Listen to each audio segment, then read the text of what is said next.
Dalam gua Kepayang besar ini memang macam dunia lain. Struktur batu dia memang unik. Ada macam-macam bentuk pelik-pelik. Ada yang macam ukiran alam semula jadi. Sayang sekali kamera saya tak cukup power nak rakam semua ini.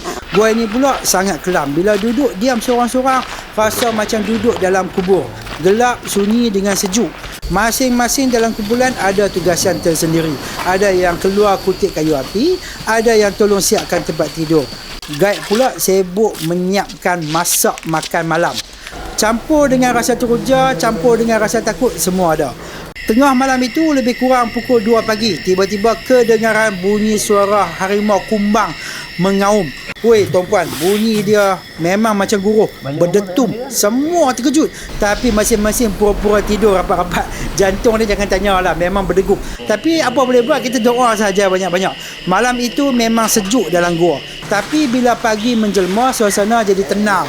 Ada yang mandi di sungai, ada yang kemas barang. Kami pun mula bergerak keluar. Sambung trekking lagi 4 jam menuju ke checkpoint terakhir. Sepanjang perjalanan, macam-macam bunyi hutan kami dengar. Ada bunyi burung, ada bunyi serangga, ada juga bunyi yang saya pun tak kenal datang dari mana. Perasaan bercampur-campur, penat, kagum dan pada masa yang sama, puas.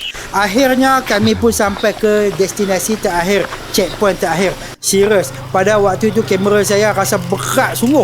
Rasa macam nak buang masuk dalam sungai. Tapi bila fikir balik, kamera ni mahal. Maka saya terpaksalah teruskan juga. Alhamdulillah, selesailah ekspedisi 2 hari 1 malam ini.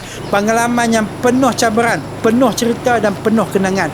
Kalau nak rasa sendiri bagaimana tidur dalam gua, dengar bunyi hutan tengah malam ni dan menempuh perjalanan panjang dalam hutan hujan tropika, anda kena datang sendiri ke Taman Negara Pahang.